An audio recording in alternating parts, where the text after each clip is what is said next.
चलो, तो इसमें देखो इवोल्यूशन वाले चैप्टर में जो जितना जरूरी है, सबसे जरूरी जो चीज है हम उठा, या तो हम लाइन से करा देते हैं इवोल्यूशन पूरा ही। सर आप तो पेज जिनके पास, नंबर बोल दीजिए। हाँ पेज नंबर बोल दे रहे हैं बेटा। सबसे हम पहले बात करेंगे पेज नंबर, आपको किताब हमने खोल लिया, page number 126। Okay sir. Page number 126 पे सबसे पहली line, evolutionary biology the study of history of life form. क्या गलत करोगे, दे देगा स्टडी ऑफ लाइफ फॉर्म नहीं है, हिस्ट्री ऑफ लाइफ फॉर्म। जीवन के रूपों नहीं, जीवन के रूपों के इतिहास की कहानी है इवोल्यूशनरी बायोलॉजी। उसके बाद इसी पेज पे stellar distance are measured in light year. उसके बाद 127 पेज पे आ जाइए, यूनिवर्स कितना पुराना है, 20 बिलियन। पूछेगा यूनिवर्स कितना पुराना है तो क्या बोलोगे, 20 बिलियन ईयर। और यूनिवर्स के निर्माण के लिए जो थियरी है कौन कौन सी है, बिग बैंग थियरी। अर्थ का निर्माण कब हुआ था, अर्थ का 4.5 बिलियन ईयर, 4.5 मिलियन ईयर्स से। 4.5 बिलियन, ठीक है। तो ऐसे ध्यान रखना कि यूनिवर्स 20 बिलियन, अर्थ क्या है 4.5 बिलियन, ठीक है। धरती के बनने के बाद लगभग 500 मिलियन ईयर बैक क्या है, जीवन आया। तो अगर पूछेगा लाइफ कब आया तो कहोगे 4 बिलियन। यूनिवर्स 20 बिलियन, अर्थ 4.5, लाइफ 4 बिलियन, ठीक है। थियरी, थियरी ऑफ बायोजेनेसिस या स्पॉन्टेनियस जनरेशन, ये इसका सबसे बड़ा सपोर्टर वन हेलमंड था। इस स्पॉन्टेनियस जनरेशन थियरी को किसने डिस्कार्ड किया, अच्छा आज तुम लोग बोलोगे नहीं, केवल सुनो कि इसी पेज पे, पेज नंबर 127 पे ही लुईस पास्चर ने डिस्कार्ड किया था जो थियरी, वो कौन सी थी, स्पॉन्टेनियस जनरेशन। उन्होंने क्या किया था, स्वान नेक एक्सपेरिमेंट। उन्होंने कहा था कि life appear from pre existing life, जीवन जीवन से आता है, ठीक है। अच्छा, उसके बाद देखोगे कि HERO, हीरो याद रखना, hero HERO, Haldane, England, Oparin, Russia. इन्होंने केमिकल इवोल्यूशन की थियरी दी थी। तो पूछेगा केमिकल इवोल्यूशन की थियरी किसने दी, दिखाओगे hero, Haldane, England, Oparin, Russia. इन्होंने क्या कहा था कि जो लाइफ है वो नॉन लिविंग से आता है। उन्होंने कहा था कि लाइफ नॉन लिविंग से आएगा, ठीक है, किसे, इनऑर्गेनिक कंटेंट से आएगा। आप देखोगे इन्होंने इसका जो भी केमिकल इवोल्यूशन, इसमें दो तरह के क्वेश्चन है, केमिकल इवोल्यूशन किसने दिया था और केमिकल इवोल्यूशन का एक्सपेरिमेंटल वेरिफिकेशन किसने दिया था। तो केमिकल इवोल्यूशन दिया था किसने, हीरो ने, हेल्डेन of England, Oparin of Russia. और इसका एक्सपेरिमेंटल वेरिफिकेशन किया था स्टीनले, मिलर और हेरोल्ड यूरेन। स्पार्क डिस्चार्ज apparatus था, सिमुलेशन एक्सपेरिमेंट था। उन्होंने H2NH3 और CH4 2:1:2 के रेशियो में 800 डिग्री सेंटीग्रेड टेम्परेचर दिया था और उन्होंने एमिनो एसिड बनाया था। आज हम इस टेक्निक से amino acid, sugar, pigment, fat सब बना लेते हैं। 20 बाया पहले, बाया मैंने बिलियन ईयर, यूनिवर्स 4.5, अर्थ 4 लाइफ। धरती के बनने के 500 माया बाद धरती पे जीवन आया। जो भी स्टेनले, मिलर, हेरोल्ड यूरेन ने एक्सपेरिमेंट किया था, कब किया था, 1953। अब जरा माइक खोलो, जरा क्वेश्चन पूछिए।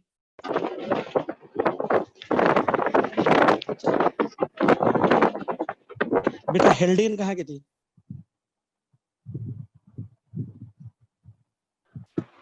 England, Oparin, Russia, Miller, American. हाँ वेरी गुड, अमेरिकन। देखो पहली बार लाइफ जो है पानी में आया। You can't imagine life without water, all life forms arrows in water environment only. Page number 128 पे आ जाओ। ये एक्सपेरिमेंट, ये जो है ना ऊपर diagrammatic representation of Miller experiment, ये पूछ सकता है। इसको साइमुलेशन एक्सपेरिमेंट बोलते हैं। उसमें देखो पहले वाटर आउट है और नीचे इन है, वाटर इन ऊपर आउट, वाटर आउट क्या है, वो कंडेंसर है, ड्रॉपलेट नीचे बनता है, इधर बॉइलिंग वाटर है, ऊपर पंप है, वो इलेक्ट्रोड है, किसका बना हुआ है, टंगस्टन का। वहां पे क्या क्या लिए हैं देखो जरा, मीथेन, एमोनिया, H2O, समझे। H2O क्या है, वेपर है, और H2 भी है उसमें, देखो बस। अब देखो दिखा है 7.2, evolution of life form theory. Page number 128 आ जाइए। Yes, sir. Page number 128, evolution of life form theory. आ गए हैं आप लोग? अच्छा, Yes, sir. देखो, जीवन स्वरूप का विकास एक सिद्धांत, यानी कैसे धरती पे जीवन आया, ये बहुत इंपॉर्टेंट है। इसमें देखो कह रहा है कि अब इसमें कोई हमको गाली नहीं देगा और कोई गुस्साएगा नहीं हमसे। हम एनसीईआरटी का हिंदी अनुवाद कर रहे हैं, क्योंकि इसमें जितने धार्मिक लोग हैं वो बिगड़ जाएंगे, चाहे हिंदू हो, चाहे मुस्लिम हो, चाहे सिख हो, चाहे ईसाई हो। सारे धर्मों में जो अपवाद है उसको लिखा गया है।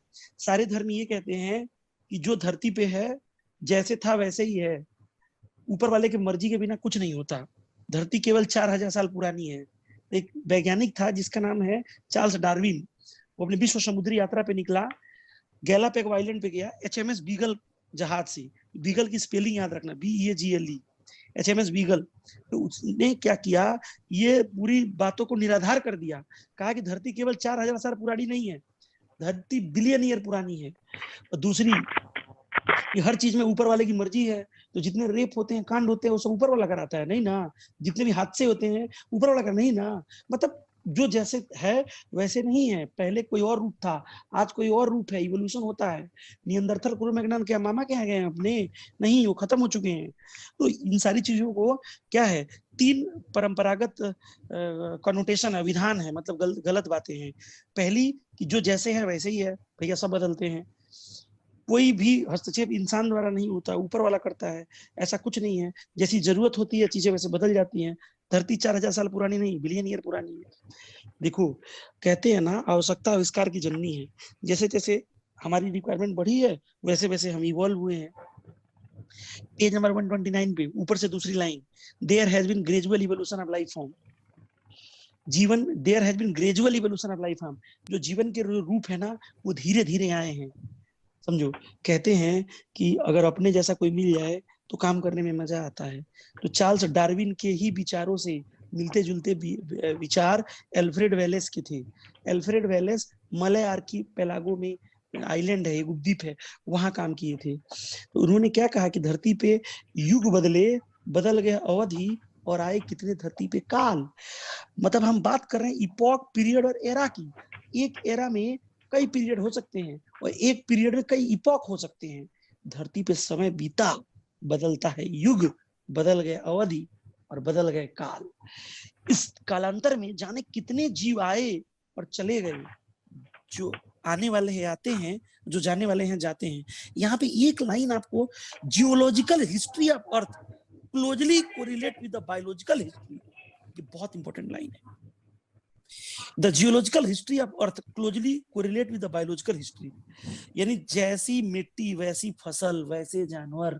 बदल जाएगी मिट्टी तो बदल जाएंगे फसल, बदल जाएंगे जानवर, यानी हालातों पे सारी चीजें डिपेंड करती हैं। अब what are the evidence of evolution, लिखा है what are the evidence of evolution. तो एविडेंस ऑफ इवोल्यूशन में बात करें, डायरेक्ट एविडेंस, रिसेंट एविडेंस, सब फॉसिल होता है।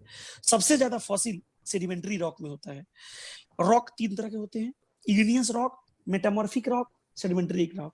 ज्वालामुखी के फटने से जो चट्टान बनता है उसको हम इग्नियस बोलते हैं, उसमें कोई फॉसिल नहीं होता, कोई भी dead and decaying organic matter, जीवों का अवशेष नहीं होता। हाँ, समुद्र में जब देखोगे डिपोजिशन जो होता है उससे जो रॉक बनता है, मेटा उसको सेडिमेंट्री रॉक बोलते हैं। सेडिमेंट्रिक और इग्नियस के बीच का जो होता है मेटामॉर्फिक रॉक होता है। सबसे ज्यादा फॉसिल सेडिमेंट्री रॉक में होता है। उसी समय डायनासोर के बारे में पता चला, उसका डीएनए निकाल के हमने जब प्रोजेक्ट किया तो डायनासोर का इतना विशालकाय जो रूप आया वो हॉलीवुड मूवीज में देखने को मिलता है, वो बिल्कुल डरावना होता है। वो किसी ने देखा थोड़ी ना, उसके डीएनए को, प्रोजेक्ट को देखा। कहाँ डीएनए मिला उसका? सेडिमेंट्री रॉक में। किसी भी फॉसिल के एज को, कितना पुराना फॉसिल है हम लोग पता करते हैं, कार्बन डेटिंग से कर सकते हैं, पोटेशियम आर्गन मेथड से कर सकते हैं, इलेक्ट्रॉन स्पिन रेजोनेंस मेथड से कर सकते हैं। इसमें इलेक्ट्रॉन स्पिन रेजोनेंस मेथड ये बेस्ट होता है, ये रिसेंट होता है, ये बहुत एक्यूरेट एनालिसिस देता है। तो फॉसिल के अलावा और आप देखोगे कुछ कंपैरेटिव एनाटॉमी से भी हम ले सकते हैं। जितने भी मैमल्स होते हैं, मेरी बात ध्यान से सुन लो, कुछ कह रहा हूं तुमसे, जितने भी मैमल्स होते हैं उन मैमल्स का 4 लिम्ब, उन मैमल्स का हाइंड लिम्ब, उन मैमल्स का हार्ट, उन मैमल्स का ब्रेन, ये सबकी ओरिजिन एक है, यूजुअली कॉमन फंक्शन परफॉर्म करते हैं। ये सब होमोलॉगस है। तुमको दे देगा कौन होमोलॉगस है कौन नॉन होमोलॉगस, तो उसमें तुम याद करोगे। बस इतना ध्यान रखना, याद मत करना सारे मैमल्स होना चाहिए तो होमोलॉजी होगा। अगर मैमल के साथ नॉन मैमल आ गया तो एनालॉजी होगा। चाहे मैमल्स का फोरलिम हो, हाइंडलिम हो, या हार्ट हो, या ब्रेन हो, समझो ये सब होमोलॉजी है। हम कहें आपसे वेल, बैट, चीता, इंक्लूडिंग ऑल ह्यूमन। वेल, बताओ सबसे बड़ी, माइक खोलो, सबसे बड़ी मछली कौन सी है? वेल। वेल। नहीं सर, बेटा मछली वेल नहीं है, वो मछली तो होती मैमल नहीं, है। वो तो मैमल है। चेल्सी, तुमने पकड़ लिया ना? Yes sir. देखो हम भी पहचान जाते हैं कौन चेल्सी है।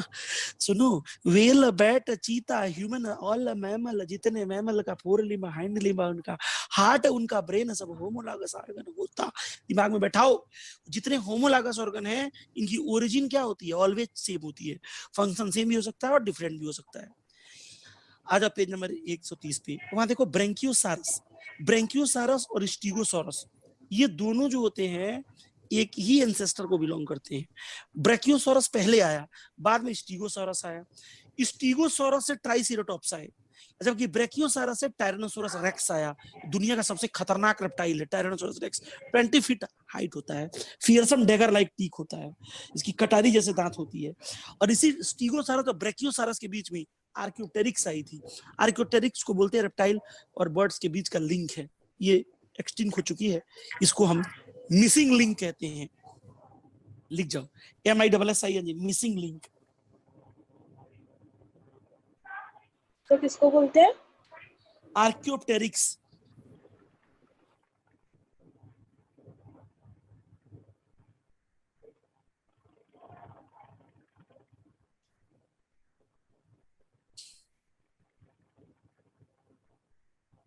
Yes sir.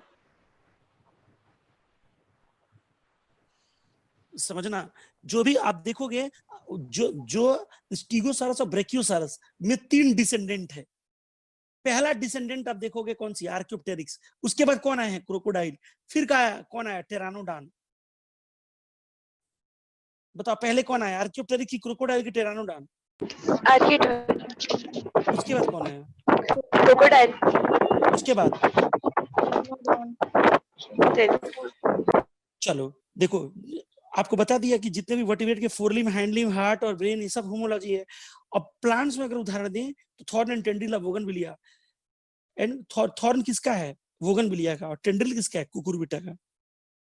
इसमें घुमा देगा, तुम ऐसे ध्यान रखना। कुकुरबिटा में क्या आते हैं? रेनी सीजन के वेजिटेबल, घेवड़ा, लौकी, कोहड़ा, तरोई, नोनिया, सतपुतिया, यही आते हैं। उसमें कांटे थोड़ी ना होते हैं, उसमें टेंड्रिल होता है। और बोगनविलिया में कांटे होते हैं। तो कांटे किसका है? थॉर्न किसका है बताओ? बोगनविलिया। टेंड्रिल किसका है? कुकुरबिटा। ये क्या है? होमोलॉजी।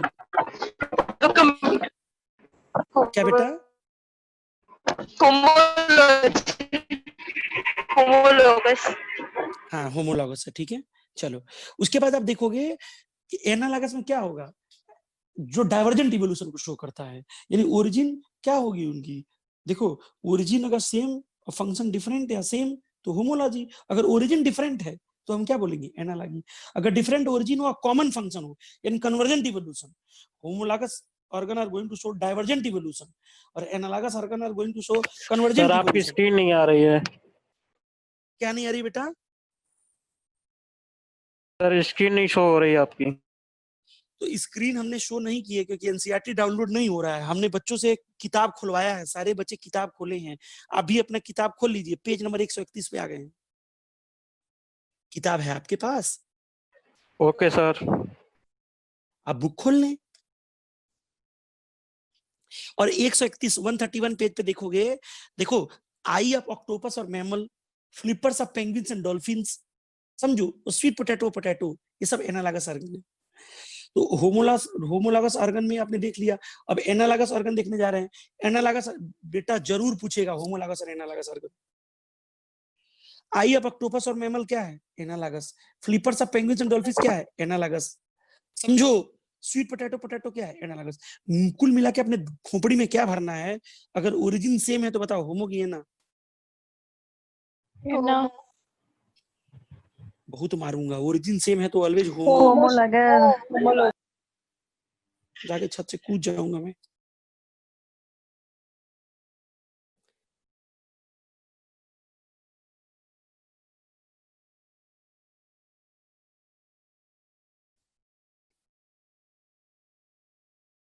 ठीक है बेटा, समझ में आ रहा है? Yes sir. चलो आइए, आप ऑक्टोपस Yes, और मैमल sir. क्या है? एनालॉगी। Analogy. अच्छा, यहाँ पे क्वेश्चन पूछा है कि जो भी आप देखोगे, एग्रीकल्चर है, हॉर्टिकल्चर है, स्पोर्ट है, सिक्योरिटी है, पेज नंबर 121 पे। Man had bread selected plant and animal for agriculture, horticulture, sport and security. कह रहा है कि अपने एग्रीकल्चर के लिए, खेती के लिए, हॉर्टिकल्चर बागवानी के लिए, स्पोर्ट खेल के लिए, जो घोड़े नहीं दौड़ाते, सिक्योरिटी सुरक्षा के लिए मानव ने नई नई नस्लें बना ली। तो ये जितनी नस्लें हैं, मानव जब कर सकता है तो प्रकृति ने क्यों नहीं किया? क्योंकि जो मानव करता है वो आर्टिफिशियल सिलेक्शन होता है, जो प्रकृति करती है वो नेचुरल सिलेक्शन होता है। नेचुरल सिलेक्शन से इकोलॉजिकल इम्बैलेंस नहीं होता है, बट जो ह्यूमन ने कर दिया है उसका एक बहुत बड़ा खामियाजा ह्यूमन को भुगतना पड़ेगा, क्योंकि इससे जो भी वाइल्ड वैरायटी है वो गायब हो जाएगी। तो वाइल्ड वैरायटी में रेजिस्टेंस बहुत ज्यादा होता है, तो कहीं ना कहीं एक प्रजाति गायब होगी तो सिलसिला लग जाएगा और पूरी धरती वीरान हो जाएगी। तो जो नेचुरल सिलेक्शन होता है ज्यादा अच्छा होता है। नेचुरल सिलेक्शन का एक साक्षात उदाहरण इंग्लैंड में देखने को मिला 1850 से 1920 के बीच में। इस दौरान एक घटना घटी जिसको बोलते हैं इंडस्ट्रियल मेलेनिज्म। यहाँ पे दो तरह के सवाल है। इंडस्ट्रियल मेलेनिज्म डेमोन्स्ट्रेट, तो कहोगे इंड्यूस्ड म्यूटेशन। कहेगा industrial melanism is due to, समझो, सॉरी, कहेगा, लिख लो जरा, industrial melanism demonstrate natural selection, लिख जाओ। लिख लिया। इंडस्ट्रियल मेलेनिज्म डेमोन्स्ट्रेट क्या है? Natural selection. और industrial millennium is due to, तो होगा इंड्यूस म्यूटेशन।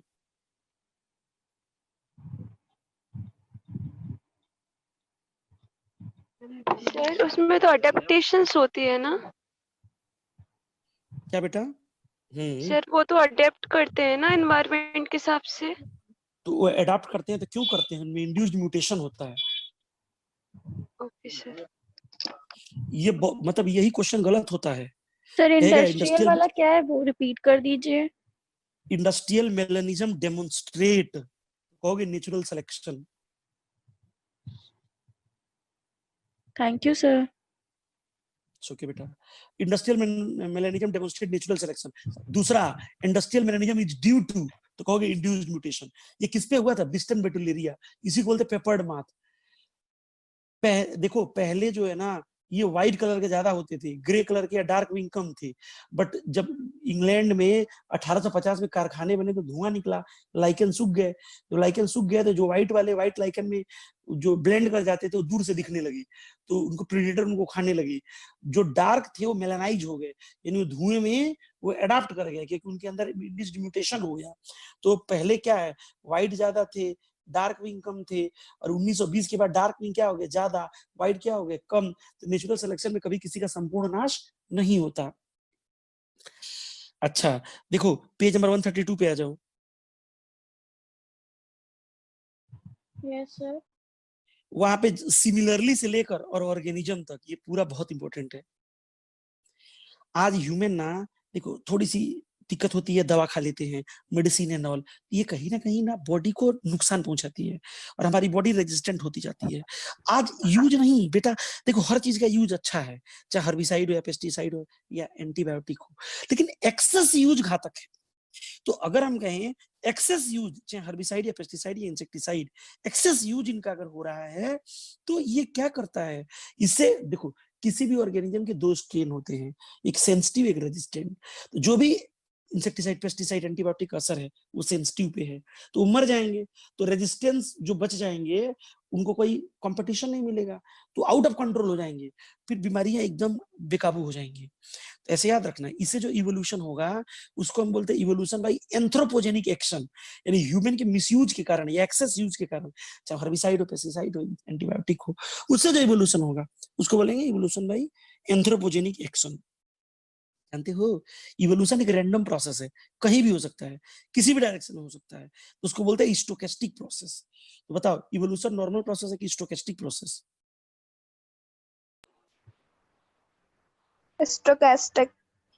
स्टोकेस्टिक का मतलब रैंडम होता है। अब आ जाओ 132 पे। What is adaptive radiation? अपने विश्व समुद्री यात्रा पे निकला चार्ल्स डार्विन जब गैलापागो आइलैंड पे पहुंचते हैं, तो आइलैंड ऑफ 22 आइलैंड का एक ग्रुप ऑफ 22 आइलैंड, वहां पे उसने एक छोटी काली चिड़िया देखी, अ स्मॉल ब्लैक बर्ड। उस छोटी काली चिड़िया को हम डार्विन फिंचेस के नाम से जानते हैं। ये चिड़िया पहले बीज भक्षी थी, बाद में ये कीट भक्षी हो गई। These are actually seed eating and later it become insectivorous. इनके विश्व समुद्री यात्रा पे निकला चार्ल्स डार्विन जब गैलापागो आइलैंड पे पहुंचा, तो उसने वहां के प्राणियों में एक अजीब सी विविधता देखी। ऐसा लगा मानो उसके पैरों तले जमीन खींच ली गई हो, क्योंकि उसने जो पूर्वानुमान किया था वो हकीकत में बदलता आ रहा था। ये अब समझ चुका था कि दुनिया में कहीं कोई भगवान नहीं है। जैसी जरूरतें होती हैं वैसे हम बायोलॉजिकल सेल्स हैं, उस अकॉर्डिंग हम अडाप्ट करते हैं, और अपने रहन सहन खान पान के कारण हमारे शरीर में बदलाव होते हैं। वहां उन्होंने चिड़िया के अंदर अल्टर्ड बी के रोज, उनके चोंच के खुलने के अलग तरीके से ये भांप लिया कि जिस आइलैंड पे जो फूड का सोर्स था उस अकॉर्डिंग चिड़िया में बदलाव हुआ। डार्विन फिंचेस उदाहरण है एडप्टिव रेडिएशन का, उदाहरण है नेचुरल सिलेक्शन का, उदाहरण है एलोपेट्रिक स्पीसिएशन का।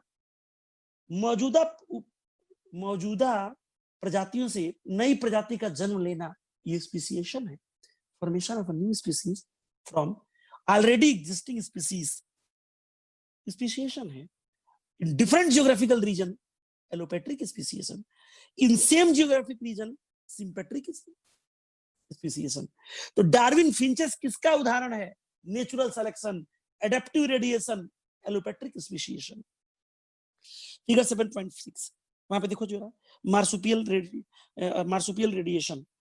मार्सुपियल का रेडिएशन कैसे हुआ है? Tasmanian wolf, tiger cat, banded eater, marsupial rat, kangaroo, wombat, bandicoot, koala, बिल्कुल शाहरुख खान मॉडल। देखो जरा, रोमांटिक बैठे हुए हैं।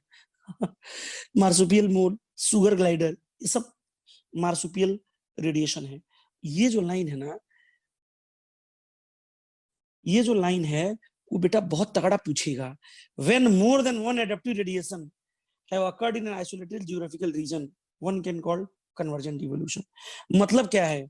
ये अगर एक से ज्यादा एडप्टिव रेडिएशन किसी आइसोलेटेड जियोग्राफिकल रीजन में हो रहा है तो हम क्या बोलेंगे? Convergent evolution. अब ये समझ लो जरा, पेज नंबर 134 पे आओ बच्चों, पेज नंबर 134 पे आओ। आगे चलो, अनन्या सबसे पहले भाग के आई है, उसके बाद आकिब आया है, फिर रश्मि आई है, फिर चेल्सी, फिर मेघा, फिर प्रियंका, फिर रशिका, फिर सुमाइला, और सबसे पीछे कौन है? विकास कुमार गौतम। विकास भाई एकदम स्लो का है हो यार।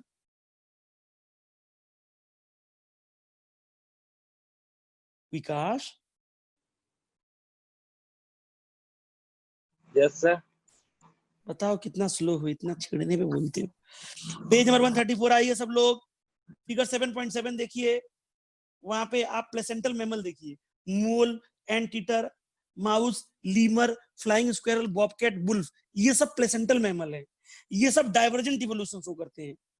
फिर ऑस्ट्रेलियन मार्सुपियल देखो, अभी देखो, marsupial mole, numbat, marsupial mouse, spotted cuscus, flying phalanger, Tasmanian tiger cat, Tasmanian wolf, ये सब, इन सब में डाइवर्जेंट इवोल्यूशन है। लेकिन अगर तुमको कहें किसी भी प्लेसेंटल मैमल और ऑस्ट्रेलियन मार्सुपियल ले लो, जैसे मोल और मार्सुपियल मोल, ये कन्वर्जेंट है।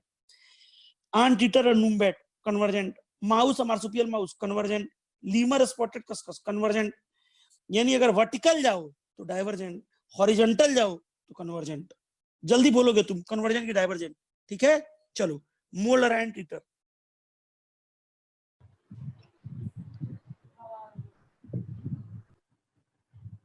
डाइवर्जेंट। Very good.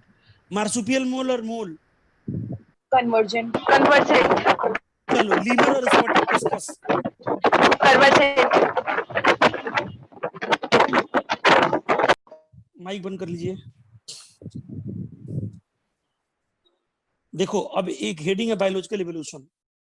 अब हम क्या बताएं, ये मतलब हम एक लेक्चर में केवल बायोलॉजिकल इवोल्यूशन पढ़ाते हैं। अब इसमें तो जो क्वेश्चन पूछे वाला है वो जरा सुन लो, थोड़ा सा ऐसे देखो देखो देखो देखो देखो देखो, धरती पे हर एक पौधा, हर एक सर जानवर।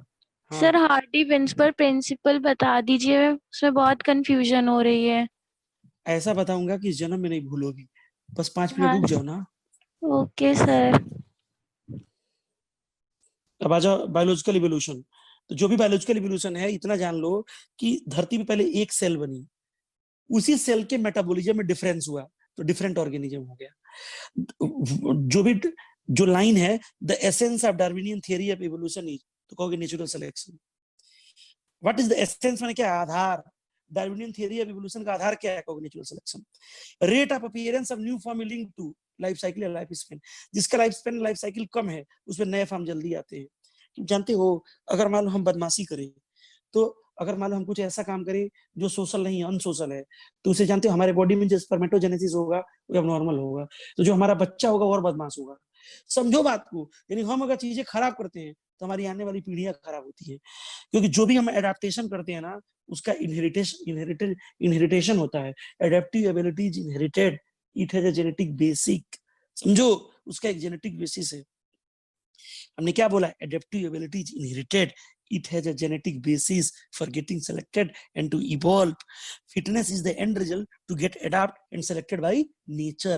Branching descent and natural selection are the two key concept of Darwinian theory of evolution.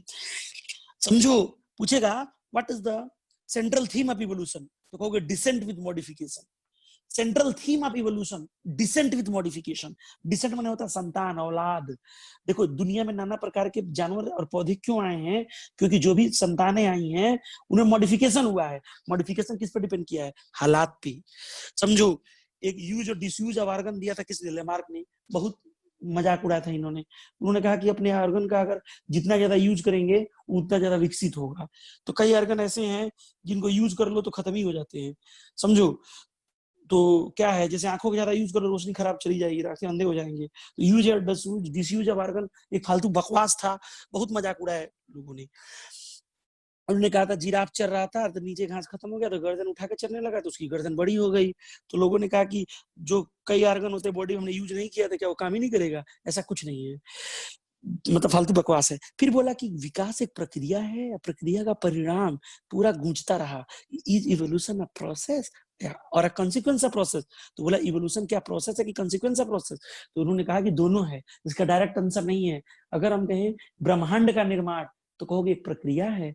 ब्रह्मांड में के निर्माण में जीवन का उदय ये प्रक्रिया का परिणाम है, यानी formation of universe is a process and origin of life on the earth is a consequence of process. Charles Darwin प्रभावित हुए थे मलय आर्किपेलागो के, आप देख रहे हो क्या नाम था उनका, बताओ? Alfred Wallace. Alfred Wallace. इसके अलावा पेज नंबर 135 पे आ जाओ, पेज नंबर 135 पे आ जाओ। 135 पे आप देखोगे एक लिखा है माल्थस, थॉमस माल्थस। इन्होंने 1798 में एक लिखा था लेख, प्रिंसिपल ऑफ पॉपुलेशन। 1832 में चार्ल्स लेल्स ने लिखा था प्रिंसिपल ऑफ जियोलॉजी। उन्होंने ये कहा था कि दुनिया में ना कुछ लेके आए हो ना लेके जाओगे, अपने सिर्फ और सिर्फ फिटनेस के बारे में सोचो। और फिटनेस का मतलब सिर्फ और सिर्फ डार्विन के शब्दों में रिप्रोडक्टिव फिटनेस है। उन्होंने कहा था जिसकी रिप्रोडक्टिव फिटनेस ज्यादा होगी वो दुनिया में ज्यादा प्रोजनी लेके आएगा। बस यही है। अब मैकेनिज्म ऑफ इवोल्यूशन, बेटा यहीं से नीट में क्वेश्चन आएगा। देखो, डार्विन ने दिया था वेरिएशन थियरी ऑफ इवोल्यूशन और ह्यूगो डे व्रिज ने दिया था म्यूटेशन थियरी ऑफ इवोल्यूशन।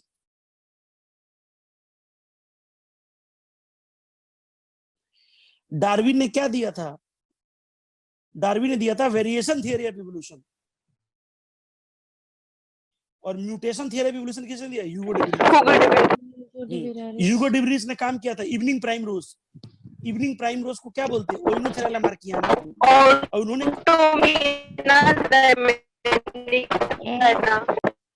क्या बेटा?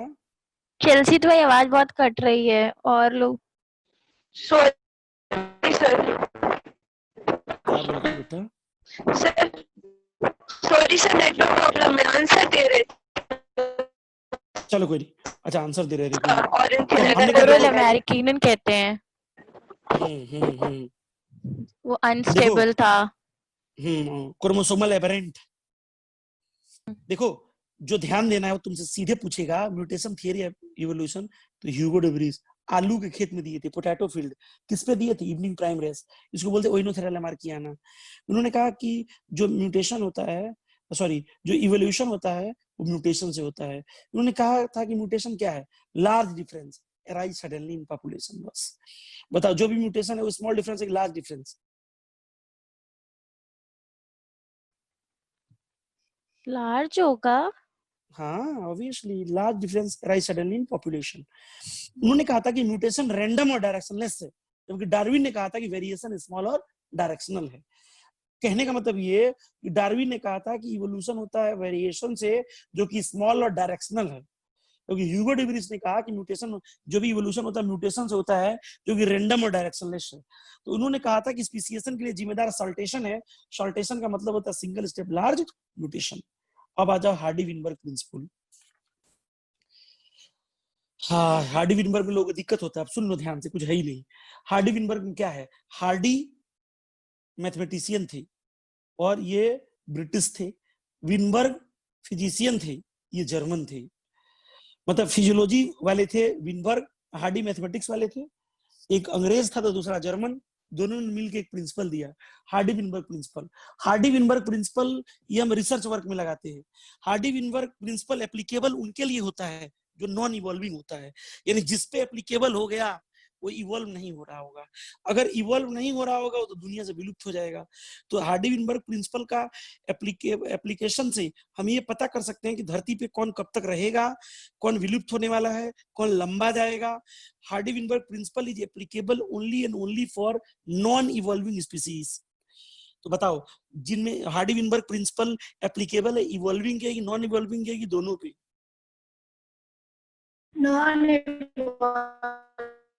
हाँ, नॉन इवॉल्विंग पे ही एप्लीकेबल है। हार्डी विनबर्ग प्रिंसिपल कहता है sum total of all the gene and their diverse allele in a population is known is constant. Sum total of all the gene and the diverse allele in a population, किसी भी आबादी में किसी भी सारी jeans और उनकी सारी एलील्स, ये जीन पूल कहलाता है। यानी जीन पूल क्या हो गया? कांस्टेंट। तो ऐसे याद रखना कि लोग रैंडम मीटिंग करते हैं, क्या है, नेचुरल सिलेक्शन होता है, तो कहां से कोई कांस्टेंट रहेगा? वो तो रैंडम इधर उधर फ्लक्चुएट करेगा। तो अगर मान लो रैंडम मीटिंग नहीं हो रहा है, समझो, रिकॉम्बिनेशन नहीं हो रहा है, म्यूटेशन नहीं हो रहा है, तब तो क्या है, तब तो हार्डी विनबर्ग प्रिंसिपल एप्लीकेबल होगा। जबकि आप देखो किसी भी ऑर्गेनिज्म में रैंडम मीटिंग तो होगा ही, जो पैदा हुआ है वो पैदा करेगा। पैदा करना हमारा जन्मसिद्ध अधिकार है। All that have taken birth are going to make a multiple birth. जो पैदा हुआ है, पैदा करना उसका जन्मसिद्ध अधिकार है, समझो। और जब भी पैदा करेगा तो रैंडम मीटिंग करेगा, रैंडम मीटिंग में एलिक फ्रीक्वेंसी चेंज होगी। और वो क्या कहते हैं कि कुछ नहीं चेंज होता, सब कांस्टेंट है। इसका मतलब हार्डी विनबर्ग प्रिंसिपल तब एप्लीकेबल होगा जब किसी तरह का कोई नेचुरल प्रेशर ना हो, जब जीन माइग्रेशन ना हो, जीन फ्लो ना हो, जेनेटिक ड्रिफ्ट ना हो, म्यूटेशन ना हो, रिकॉम्बिनेशन ना हो, नेचुरल सिलेक्शन ना हो, ये ना हो तब करेगा। इसका मतलब हार्डी विनबर्ग प्रिंसिपल को कितने फैक्टर जो है इफेक्ट करते हैं? तो कहोगे gene migration, gene flow, genetic drift, mutation, genetic recombination, natural selection, समझो। तो आप देखोगे, देखो एक क्वेश्चन आएगा, वो क्वेश्चन लिख लो, लिखो tendency of population. Hello student, सुन पा रहे हो? Yes, sir. लिखो tendency of population to remain in genetic equilibrium.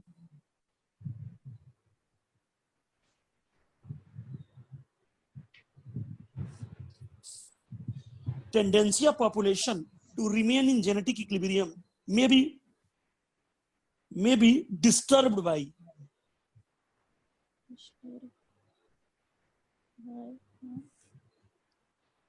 Yes, sir.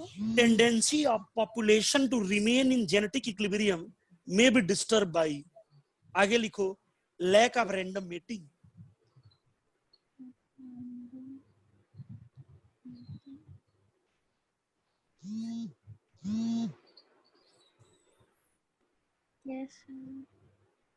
अच्छा, यही अगर क्वेश्चन आ जाए tendency of disturb population by के बाद क्या बोला? लैक ऑफ रैंडम मीटिंग,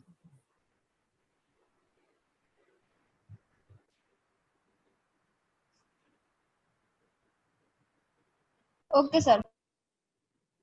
अच्छा रटना मत, अब समझ लो। अगर मान लो ऐसे आए tendency of population to remain in genetic equilibrium में बी, डिस्टर्ब की जगह पे लिख दे मेंटेन बाई, तो क्या बोलोगे? Random meeting. या डेफिनेटली चेल्सी, your answer is absolutely right. Sir मैंने बताया था। अच्छा, कंफ्यूज हो गया। अनन्या, रशिका, कौन? राशिका। राशिका, ओके। देखो चलो, तो हमने कहा क्या कि tendency of population to remain in genetic equilibrium is disturb by, तो कहोगे लैक ऑफ रैंडम मीटिंग, और मेंटेन बाय तो कहोगे रैंडम मीटिंग। अगर कोई भी एल्डिक फ्रीक्वेंसी p है तो दूसरा क्या होगा? q। समझो p plus q equal to क्या होगा? 1। तो इधर देखो, अगर मान लो किसी का एक फ्रीक्वेंसी दे दे 0.2 तो टोटल 1 होता है, तो दूसरा 0.8 होगा। अगर 0.3 दे दे तो 0.7 होगा, 0.4 दे दे तो 0.6 होगा। समझो, तो इसमें तुम सॉल्व मत करना, बेवकूफी मत करना। देखो फ्रीक्वेंसी दिया कि परसेंटेज, अगर स्क्वायर रूट निकाल दोगे परसेंटेज का तो फ्रीक्वेंसी आ जाएगा, स्क्वायर कर दोगे तो परसेंटेज आ जाएगा। अगर हम कहें 0.4 है फ्रीक्वेंसी तो परसेंटेज कितना होगा? 16%। अगर मान लो किसी का दिया है कि परसेंटेज जो है 64% है तो उसकी फ्रीक्वेंसी कितनी होगी बताओ? अरे 8 28 64 0.8। 0.8। हाँ, तो देखो अगर कोई भी फ्रीक्वेंसी दे तो दूसरा वाला निकाल लेना, टोटल 1 में से माइनस कर लो। अगर एक 0.2 है तो 0.8, 0.3, 0.7, 0.4, 0.6, 0.5, 0.5, 0.4, 0.6, 0.3, 0.7, 0.2, 0.8, 0.1, 0.9। समझो, अगर देखो स्क्वायर कर दोगे तो क्या आ जाएगा? परसेंटेज। अगर स्क्वायर रूट कर दोगे तो क्या आ जाएगा? फ्रीक्वेंसी। कर लोगे ना? यस तो उसमें सर। हेटेरोजाइगस पूछेगा तो 2 इंटू पी इंटू क्यू। अगर 100 में, परसेंटेज तो 100 में ही होता है ना, अगर 200 में पूछा है तो मल्टीप्लाइड बाई 2, 300 में पूछा है मल्टीप्लाइड बाई 3। तो ये सॉल्व बोलो नहीं किया जाता है, ये देख के निकल जाएगा।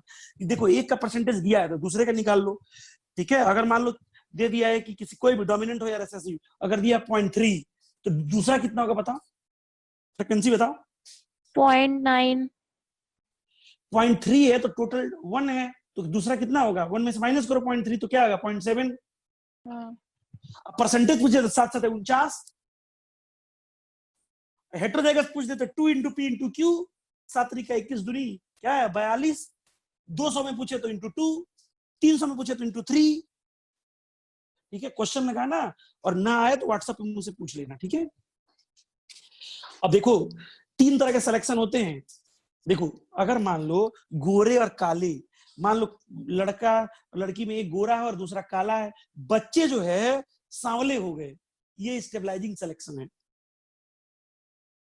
सारे बच्चे गोरे हो गए या सारे बच्चे काले हो गए, ये डायरेक्शनल सिलेक्शन है। बट कुछ बच्चे गोरे हुए, कुछ बच्चे काले हुए, ये डिसरप्टिव सिलेक्शन है। ये नेचुरल सिलेक्शन 3 तरह से होता है, सुन लो। यहां से क्वेश्चन आएगा, छोड़ के आएंगे सर, क्योंकि फट जाएगी लंबा लैंग्वेज देख के। अब डरना मत। You will see 3 type of natural selection: directional, stabilising, disruptive. More individual acquire mean value, directional. Both mean value, both extreme value. आप कहोगे क्या है? इधर सुनो, more individual acquire mean value, कहोगे स्टेबलाइजिंग। आइदर वैल्यू, कहोगे डायरेक्शनल। Both value, disruptive. गोरे काले में सामने आ गए, स्टेबलाइजिंग। सारे बच्चे गोरे हो गए, ये सारे बच्चे काले हो गए, डायरेक्शनल। कुछ बच्चे गोरे, कुछ बच्चे काले, डिसरप्टिव। चलो, अगर बड़े बड़े दांतों वाले लड़की की शादी छोटे छोटे दांतों वाले लड़के से हो गई, सारे बच्चों को मीडियम दांत आए, कौन सा है? स्टेबलाइजिंग। Very good. अच्छा, सारे बच्चों के दांत बड़े हो गए, डायरेक्शनल। सारे बच्चों के दांत छोटे हो गए, डायरेक्शनल। कुछ बच्चों के दांत और सुनो तो कुछ दांत बड़े हो गए, कुछ दांत छोटे हो गए। डिस्ट्रक्टिव। Very good. बड़े बड़े पंख वाले बाज की मीटिंग हो गई छोटे छोटे पंख वाली बाजनी से, और सारे बाज जो है, हॉक जो है, मीडियम विंग के हो गए। क्या है? स्टेबलाइजेशन। सारे हॉक के पंख बड़े हो गए, डायरेक्शनल। सारे छोटे हो गए। डायरेक्शनल। अच्छा, एक पंख बड़ा हो गया, दूसरा छोटा हो गया।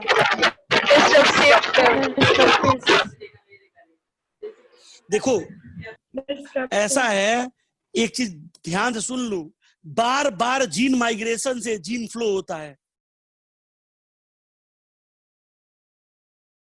जैसे मान लो जो लोग लव मैरिज करते हैं वो क्या है? जीन माइग्रेशन है। जो लव मैरिज करते हैं, इंटरकास्ट करते हैं, वो क्या है? जीन माइग्रेशन है। और जब बार बार जीन माइग्रेशन होगा तो जीन फ्लो हो जाएगा। तो बताओ, बार बार जीन माइग्रेशन से जीन फ्लो की बार बार जीन फ्लो से जीन माइग्रेशन?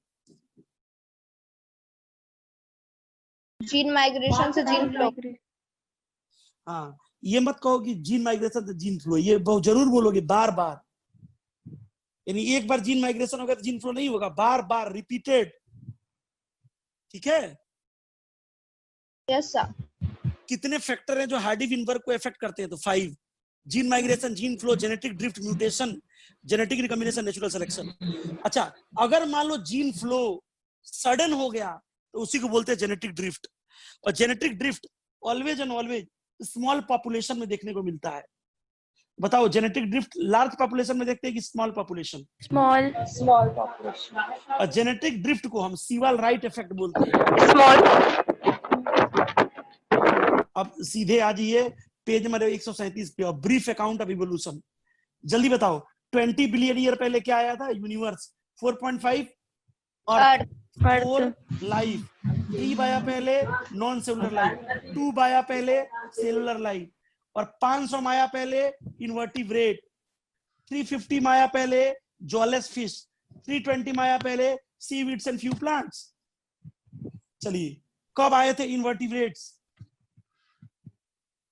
500 माया, पहले बाया था बिलियन ईयर, अब माया है माया million year ago. Jawless fish कब आई थी? 350 माया। 350 माया। सीवीड्स ऑफ फ्यू प्लांट्स क्या है? 320 320। बिल्कुल। और देखो यहाँ पे 1938 में एक मछली पकड़ी गई थी, सीलाकेंथ। ये सीलाकेंथ से कौन आया? लोफिन। लोफिन से कौन आया? एम्फीबियन। एम्फीबियन से कौन आया? रेप्टाइल। और आज से लगभग 200 माया पहले धरती पे रेप्टाइल का राज था। और आज से 65 माया पहले अचानक डायनासोर दुनिया छोड़ के चले गए। कुछ कहते हैं मार डाला किसने? क्लाइमेटिक चेंज ने। कुछ कहते हैं चिड़िया बन के उड़ गए। सच्चाई इसी में दोनों में है। तुमसे पूछेगा कि डायनासोर का क्या हुआ, तो तुम कहोगे क्लाइमेटिक चेंजेस किल देम। अब जरा फिगर 7.9 देखो, बहुत इंपॉर्टेंट फिगर है। वहां देखो, पेलियोजोइक, मीजोजोइक, सीनोजोइक, ये एरा है। जबकि Silurian, Devonian, Carboniferous, Permian, Jurassic, Triassic, Cretaceous, ये सब क्या है? पीरियड है। तो देखो वहां पे ध्यान से देखो, ट्रैकियोफाइट एंसेस्टर। ट्रैकियोफाइट एंसेस्टर का मतलब क्या होता है? ब्रायोफाइट। ट्रैकियोफाइट कौन से होते हैं? टेरिडोजिम्नोएंजियो। तो उनके एंसेस्टर कौन है? ब्रायोफाइट। तुम खुद देखो, ट्रैकियोफाइट एंसेस्टर और क्लोरोफाइट यानी अलगी के बीच में कौन निकले हैं? ब्रायोफाइट। और ब्रायोफाइट तुम देखो पेलियोजोइक के कार्बोनिफेरस में निकले, और वो आज तक हैं सीनोजोइक के क्वाटरनरी तक। और राहिनिया टाइप प्लांट, राहिनिया क्या है? ओल्ड टेरिडोफाइट, ओल्डेस्ट टेरिडोफाइट राहिनिया, ये विलुप्त हो चुका है। उसी राहिनिया और ट्रैकियोफाइट से निकले हैं जूस्ट्रोफिलम। जूस्ट्रोफिलम कब निकले हैं? पेलियोजोइक एरा के सिल्यूरियन पीरियड में। और जूस्ट्रोफिलम के डिसेंडेंट कितने हैं? 2, आर्बोरिसेंट लाइकोपोड और हर्बेसियस। कौन विलुप्त हो गया? आर्बोरिसेंट। कौन अभी है? हर्बेसियस। आर्बोरिसेंट कब विलुप्त हुआ था? तो बोलोगे पेलियोजोइक के पर्मियन में। कहेगा राहिनिया टाइप प्लांट के डिसेंडेंट कौन है? कहोगे सीलोफाइटान। पूछेगा सबसे ज्यादा डाइवर्सिफिकेशन किसमें हुआ है? सीलोफाइटान। तुम खुद देखो, सीलोफाइटान से कौन निकले हैं? हॉर्सटेल, फर्न, जिंगो, कनीफर्स, नीटेल्स और प्रोजिम्नोस्पर्म। प्रोजिम्नोस्पर्म के डिसेंडेंट कौन है? Seed fern. सीड फर्न के कितने डिसेंडेंट है? 2, साइकेट्स और एंजियोस्पर्म। एंजियोस्पर्म में कितने क्लास है? 2, डाइकॉट और मोनोकॉट। पूछेगा सीलोफाइटन का वो कौन सा मेंबर है जो सबसे लेट डेवलप हुआ था और सबसे कम डेवलप है? बताओ। ये जो कलर बना है ना, ये मोटा पतला बना है, उसका मतलब है ज्यादा शेडेड है, इसका मतलब ज्यादा डाइवर्स है। मैं तुमसे पूछ रहा हूँ सीलोफाइटान में कौन सा मेंबर है जो सबसे लेट डेवलप हुआ और सबसे कम डाइवर्सिफाइड है? अरे भाई यहाँ खुल के देखो। डायनासोर। Gnetales, obviously. ऐसा है, डरना नहीं है, बता रहे तुम लोग यार, क्या बताएं भाई, बहुत कॉमन क्वेश्चन है यार, एकदम कंठस्थ होना चाहिए। नीटेल्स। प्यास का मजा दोस्तों तब आता है ना जब प्यासे हो। पढ़ने का मजा तब है जब अंदर से चाहत हो। नहीं है तो पैदा करो। वाह वाह वाह। बिल्कुल। तो नीटेल्स देख लिया आपने। तो एक बात बताओ, प्रोजिम्नोस्पर्म के एंसेस्टर कौन है? टेरिडोफाइट्स। बोलोगे सीलोफाइटान। एंसेस्टर बने उनके पूर्वज। और डिसेंडेंट कौन है? तो सीड फल है ना। चलो हमने, अच्छा सुनो, ये जो कराए हैं इसके आने की संभावना कम है, और आएंगे तो सब गलत करेंगे। बट फिगर 7.10 ये गजब का पूछेगा। गजब का मतलब गजब का, और पूछा भी है और पूछेगा भी। देखो यहाँ पे अर्ली रेप्टाइल जो कि दुनिया में नहीं, एक्सटिंक्ट, इसके 2 ग्रुप हैं, सौरपसिड और सिनेप्सिड। जितने सांप, गोजर, कछुआ, बिच्छू आते हैं वो सब सौरपसिड से आते हैं। और मैमल किससे आया? सिनेप्सिड से। Get it? साइनेप्सिड से आया पेलिकोसारस, अब पेलिकोसारस से आया थीरेप्सिड, और थीरेप्सिड से आया कौन? मैमल। तो मैमल का डायरेक्ट एंसेस्टर कौन है? थीरेप्सिड। और थीरेप्सिड किससे आया? पेलिकोसारस। पेलिकोसारस किससे आया? साइनेप्सिड। ये इतना पूछा है ना कि मैमल का एंसेस्टर कौन है, कहोगे थीरेप्सिड, फोन में घुस के मुक्का मारूंगा, समझ लेना। चलो बताओ मैमल का एंसेस्टर कौन है? थेरेप्सिड्स। सिट्स। थेरेप्सिड। अच्छा एक बात बताएं, पिछले 15 सालों से, 15 नहीं 2009 से, तो 11 सालों से कानपुर की जो बेस्ट रैंक है सत्येंद्र वर्मा की है, उसके बाद एक को नहीं आई है। 10 के अंदर छोड़ दो, 20 के अंदर छोड़ दो, 100 के अंदर छोड़ दो, 1000 के अंदर छोड़ दो, आई नहीं है। समझो, तो तुम्हारा कंपटीशन किसी है ही नहीं। जो स्यूडो कॉन्फिडेंस में जी रहे हैं, जीने तो उनका कुछ नहीं हो सकता। तुम थोड़ा सा मेहनत करना शुरू कर दो और सही जगह हिट करो। बहुत ज्यादा नहीं है, बहुत कम है। 1 घंटे के ही अंदर तुमको जो करा रहे नहीं आएगा ना तो जूता मारना बेटा, मैं खुद बोल रहा हूँ। बट जो करा रहे खोपड़ी में भर लो। क्या पूछेगा तुमसे? मैमल के एंसेस्टर कौन है? तो कहोगे थीरेप्सिड। थेरेप्सिड। चलो बताओ मैमल के एंसेस्टर कौन है? थेरेप्सिड। थेरेप्सिड। थेरेप्सिड के एंसेस्टर कौन है? थ्रीकोडोंट। हम मार डालेंगे, हत्या कर देंगे तुम्हारी। थीरेप्सिड के एंसेस्टर पेलिकोसारस है। ध्यान से देखो, थीकोडोंट के 3 एंसेस्टर थे, 2 हैं, एक गायब हो चुका है। थीकोडोंट से कौन आया? क्रोकोडाइल, बर्ड और डायनासोर।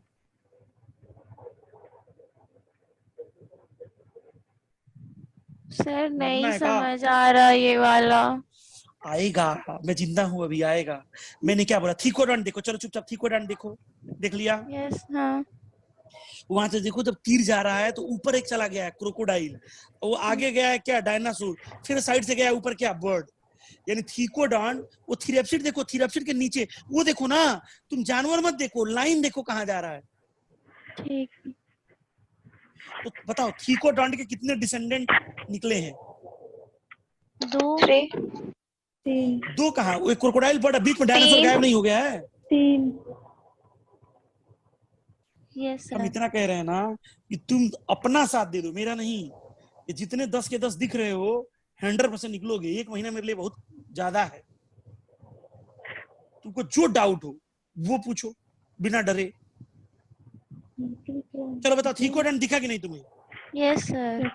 तो बताओ थीकोडोंट का वो कौन सा मेंबर है जो आज दुनिया में नहीं है? डायनासोर। डायनासोर। थीकोडोंट के कितने मेंबर आज दुनिया में हैं? 2 मेंबर्स, कौन कौन से? क्रोकोडाइल और बर्ड। ये सब कोचिंग में पढ़ाया नहीं गया था क्या तुम लोगों के? नहीं। चलो कोई बात नहीं, पढ़ाया तो जा रहा है ना। तुम लोग किस कोचिंग में पढ़ते थे पहले? New life. इसमें New ओमेगा life. का भी है।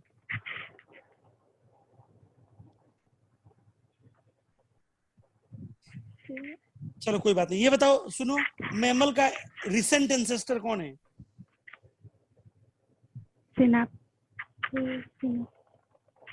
अरे मैमल के रिसेंट, रिसेंट मैंने पास वाला।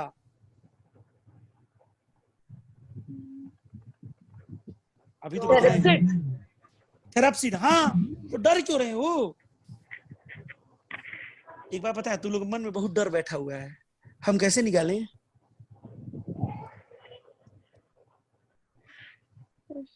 क्या बताएं? मैमल का रिसेंट या डायरेक्ट एंसेस्टर कौन है? जल्दी बताओ सब लोग। थेराप्सिड। पक्का पूछेगा नीट में, थेराप्सिड। अच्छा बोलोगे ना तो पहली बार बोलने में दिक्कत होता है, बट एक बार लिखोगे ना, मैमल, थेराप्सिड, पेलिकोसाउरस, साइनेप्सी, ये ऑर्डर लिख लो। इसमें से सब गायब हो चुके हैं, केवल मैमल जिंदा है। थेराप्सिड दुनिया में है नहीं, पेलिकोसाउरस है नहीं, साइनेप्सिड कब का गायब हो चुका है। ठीक। अच्छा, धरती पे कितने माया पहले रेप्टाइल का राज था? 200। डायनासोर कब गायब हुए? 65 माया पहले। सबसे खतरनाक रेप्टाइल कौन है? Tyrannosaurus racks. कितना फीट है? 20 माया पहले। क्या है? 20 फीट हाइट क्या है? डायनासोर कब गायब हुए? 65 माया पहले। अच्छा, फिश लाइक रेप्टाइल कौन है? इक्थियोसारस। बताओ, फिश लाइक रेप्टाइल कौन है? इक्थियोसारस। फर्स्ट मैमल को कैसे थे? श्रीव लाइक। मैमल बच्चा देते हैं, विविपेरस होते हैं, ऐसा थोड़ी ना बताना है, सब पता है तुम्हें। वेल, डॉल्फिन, सील, सिकाऊ, ये सब क्या है? पानी के अंदर आते हैं ऐसे। आज जो क्वेश्चन पूछेगा, most successful story of evolution of man, कहोगे लैंग्वेज, स्किल और सेल्फ कॉन्शियसनेस। आज मानव सबसे ज्यादा सफल है क्योंकि मानव को अक्षर, शब्द और वाक्य में तालमेल बैठाना आता है। हम अपनी भावना को एक दूसरे से बहुत बेहतर तरीके से समझा देते हैं। तो पूछेगा कि सबसे ज्यादा सफलता, गेट इट, पूछने की संभावना है ये ज्यादा। Most successful story of evolution of man क्यों है? तो कहोगे language, skill and self consciousness. दूसरा क्वेश्चन पूछेगा, पाउच मैमल ऑस्ट्रेलिया में सरवाइव कर गए और अमेरिका के फ्लोरा और फना साउथ और नॉर्थ में सरवाइव कर गए, क्यों? तो कहोगे कॉन्टिनेंटल ड्रिफ्ट।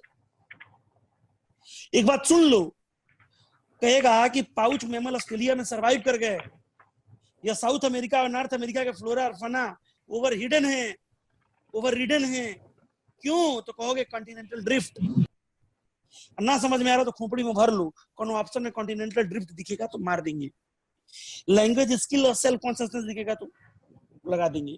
ठीक है, चलो, आज सारे जानवरों में राज कर रहा है ह्यूमन। इसके पीछे की कहानी क्यों, क्या है? बताओ बताओ। लैंग्वेज, स्किल्स और सेल्फ कॉन्शियसनेस। ठीक, अब आ जाओ सीधे ओरिजिनल इवोल्यूशन ऑफ मैन। आज से 15 माया पहले ड्रायो और रामा दोनों आए थे, दोनों हेयरी थे, दोनों walk like gorilla, walk like क्या है? Gorilla and chimpanzee. Ramapithecus, Ram ji से याद रखना, आदमी जैसे थे। ड्रायोपिथेकस, बानर लाइक। चलो, ड्रायो और रामा में कौन 15 माया पहले आया? दोनों आए। हेयरी थे दोनों। कौन walk like gorilla and chimpanzee? दोनों। कौन आदमी जैसा था? रामापिथेकस। बानर जैसा? ड्रायोपिथेकस। ऐसे याद रखना। Few fossil of man like bone कहां से discover? Ethiopia and Tanzania. Few fossil of man like bone कहां से खोजा गया? इथियोपिया और तंजानिया। होमिनिड फीचर कितने साल पहले आया? 3-4 माया पहले। कहां पे वॉक किया था? Eastern Africa. 4 फीट से ज्यादा लंबे नहीं थे, अपराइट थे। Get it? 2 माया पहले ऑस्ट्रेलोपिथेकस। पूछेगा ऑस्ट्रेलोपिथेकस कब आया? 2 माया पहले। कहां पे वॉक किया था? ईस्ट अफ्रीका के ग्रासलैंड में। क्या खाया था? फल, एट फ्रूट। कहेगा फर्स्ट मैन स्टूड इरेक्ट, कहोगे ऑस्ट्रेलोपिथेकस। पहला आदमी जो खड़ा होकर चलना शुरू किया, ऑस्ट्रेलोपिथेकस। लिख जाओ, first man stood erect, Australopithecus.